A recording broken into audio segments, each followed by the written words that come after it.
So I got a bunch of the parts in to get this jet ski rebuild going. There's the fuel pump, which is right there.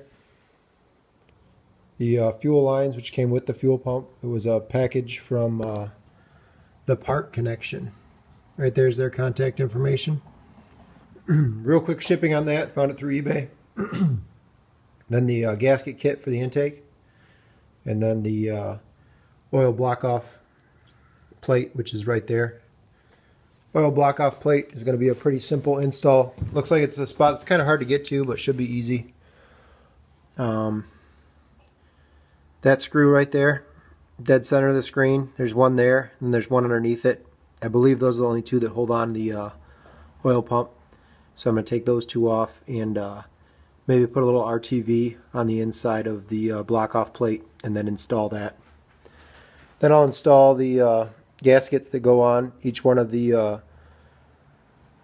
intakes right there, and then install the gaskets on the elbow that goes on, and then reinstall the carburetors.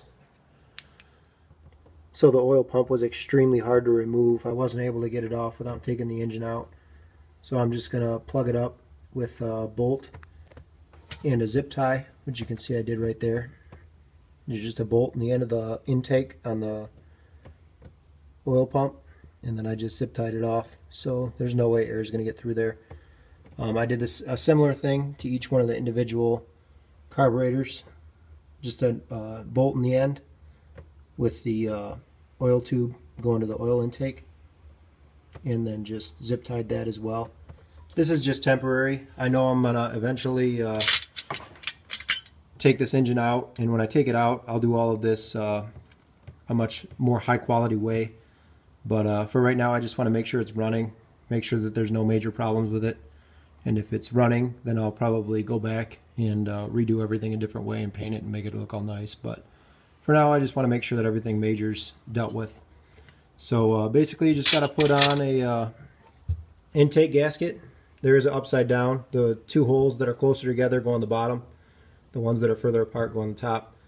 Put on one of the intake gaskets, make sure the surface area is clean, make sure there's nothing in the intake, wipe it out. Then you're going to put on the reed cage, which I've already done on this one. Put on the reed cage, and then put on the elbow that connects the carb after that. So I have all three of those intake elbows installed with the reeds and the plastic cage that goes inside of them. Torque it down, do a lug nut pattern. Next you want to install the gaskets that go on the output side of the carburetor, which would go into the intake.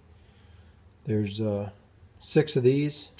3 of them go underneath this metal piece you can see down there, and then 3 go on top. And then I'm going to do the fuel pump install, which came with directions, so it should be fairly simple to follow. One of these is an intake and the other one is an output. And the directions tell you which one, and I'll show you those and do the fuel pump install.